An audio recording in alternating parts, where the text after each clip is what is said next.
तो दोस्तों इन्फोसिस ने अपने क्वार्टर फोर के नंबर को डिस्क्लोज कर दिया है। तो चल क्या है क्वार्टर फोर के नंबर्स के अंदर, लेकिन उससे पहले बता दूं कंपनी को उससे डिविडेंड की भी अनाउंसमेंट की गई है। इस क्वार्टर में लगभग 20 या 22 रुपये के हिसाब से कंपनी आपको डिविडेंड देने जा रही है। चलिए कंपनी के नंबर देख लेते हैं।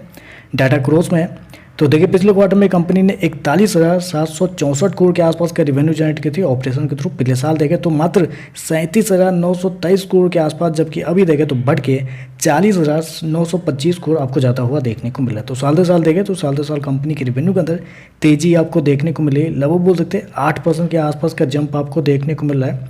जबकि क्वार्टरली बेस पे जाते हैं तो क्वार्टरली बेस पे कंपनी के रेवेन्यू के अंदर 2% के आसपास की गिरावट आपको देखने को मिल रही है। तो क्वार्टरली बेस पे कंपनी का रेवेन्यू 2% के आसपास गिरा है, जबकि साल दर साल देखें तो 8% के आसपास की तेजी आपको देखने को मिल रही है। हालांकि मार्केट का अनुमान थोड़ा ज़्यादा था, लगभग 10 से 12% के आसपास, क्योंकि मेरे पास बहुत सारे मार्केट रिपोर्ट है जो कि आपके सामने आ चुके होंगे। उसमें अगर आप गौर करते हैं तो हर किसी ब्रोकर का मानना था कि इस क्वार्टर में कंपनी के रेवेन्यू के अंदर क्वार्टरली बेस पे लगभग फ्लैट देखने को मिल सकता है, क्योंकि जो एवरेज अनुमान निकल के आता है वो आपका निकल के आता है 41,600 करोड़ के आसपास। तो आप कह सकते हैं यहाँ पे जितना जो एवरेज अनुमान है उससे थोड़ा सा कम कंपनी का रेवेन्यू आपको आता हुआ देखने को मिला था। आप कह सकते हैं थोड़ा सा मिस होता हुआ आपको देखने को मिल रहा है।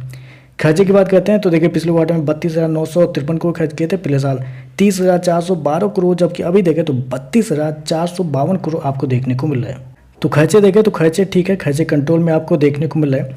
चलिए कंपनी का प्रॉफिट क्या निकलता है वो देखते हैं। तो देखिए पिछले क्वार्टर में कंपनी 6,822 करोड़ के प्रॉफिट में थी, पिछले साल देखें तो 7,975 करोड़, जबकि अभी देखें तो गिर के 7,038 करोड़ कंपनी का जो प्रॉफिट है वो आपको जाता हुआ देखने को मिल रहा है। तो साल दर साल देखें तो साल दर साल कंपनी के प्रॉफिट के अंदर गिरावट आपको देखने को मिली, लगभग 14 से 15% के आसपास की गिरावट आपको देखने को मिली। हालांकि ये गिरावट और भी ज़्यादा हो सकती थी, क्योंकि मैं आपको आगे बताता हूँ कैसे क्या होता है। जबकि क्वार्टरली बेस पे जाते हैं तो क्वार्टरली बेस पे कंपनी के प्रॉफिट के अंदर लगभग 2% के आसपास की तेजी है, 2 से 3% आपको बढ़ता हुआ देखने को मिला। तो कंपनी का प्रॉफिट देखें तो साल दर साल गिरा है, लेकिन क्वार्टरली बेस पे बढ़ता हुआ देखने को मिल रहा है। मेरे पास बहुत सारे मार्केट रिपोर्ट है जो कि आपके सामने आ चुके होंगे। उसमें अगर आप गौर करते हैं तो हर किसी का मानना था कि इस क्वार्टर में कंपनी के प्रॉफिट के अंदर गिरावट आएगी, लगभग 12 से 15% के आसपास की उम्मीद की जा रही थी। और जो एवरेज अनुमान निकल के आता है वो आपका निकल के आता है 6,800 करोड़ के आसपास। तो आप कह सकते हैं मार्केट के अनुमान से तो बेहतर आपको देखने को मिल रहा है, लेकिन प्रॉफिट थोड़ा कम और भी इसलिए हो सकता था क्योंकि इस क्वार्टर में कंपनी को अदर इनकम के थ्रू 1190 करोड़ कंपनी ने रेवेन्यू जनरेट किया है, जबकि पिछले क्वार्टर में मात्र 860 करोड़ के आसपास था। तो अदर इनकम में इस क्वार्टर में थोड़े ज़्यादा रेवेन्यू जनरेट हुए हैं, उसकी वजह से प्रॉफिट आपको क्वार्टरली बेस पे थोड़ा सा ज़्यादा देखने को मिल रहा है, अदरवाइज फ्लैट आपको आ सकते हैं।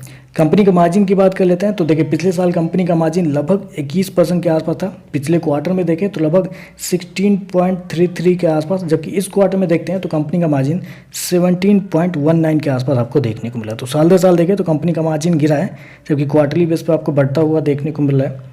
चलिए कंपनी के ईपीएस क्या निकलते हैं वो देखते हैं। पिछले क्वार्टर में 16.5 रुपये के आसपास, पिछले साल 19 रुपये के आसपास, अभी देखें तो लगभग 17 रुपये के आसपास आपको देखने को मिल रहा है। तो ओवरऑल अगर देखा जाए तो नंबर कुछ खास नहीं है, ओके नंबर आप कर सकते हैं, क्योंकि जितना रेवेन्यू चाहिए था उससे थोड़ा सा कम रेवेन्यू आपको देखने को मिला है।